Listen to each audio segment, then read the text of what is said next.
O'zbekiston xalq yozuvchisi va jamiyat arbobi O'tkir Hoshimovdir. U qariyb 40 yildan buyon o'zining ajoyib publitsistik maqolalari, hikoya, qissa va romanlari bilan adabiyotimiz taraqqiyotiga munosib ulush qo'shib keldi. O'tkir Hoshimov 1941-yilning 5-avgustida Toshkent viloyatining Zangiota tumani Do'mbirobod mavzeida tavallud topdi. Bolaligi urush qiyinchiliklari, muhtojliklari davriga to'g'ri keldi. O'tkir Hoshimov roman, qissa, hikoyalarida so'z san'atining azaliy bosh muammosi, inson taqdiri va qalbining badiiy tahlili ham mavjud edi.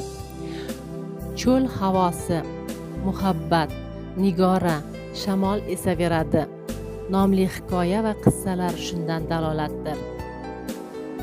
Uning 2 eshik orasi, 2 karra 2 5, tushda kechgan umrlar, nur borki soya bor, dunyoning ishlari, to'ylar muborak, sizdan ugina, bizdan bugina, inson sadoqati, qatag'on kabi pyesalari muallifidir.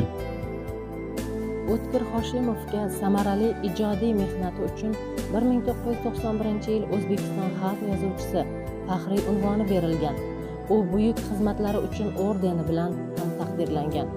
O'zbek adabiyoti va san'ati og'ir judolikka uchradi. Atoqli adib O'zbekiston xalq yozuvchisi O'tkir Hoshimov 2013-yil 24-may kuni 72 yoshida oila davrasida vafot etdi. Uning asarlari barchamiz uchun juda qadrli. Hozirgi kunga qadar ham, undan keyin ham uning asarlari kitobxonlar tomonidan sevib o'qiladi. E'tiboringiz uchun rahmat.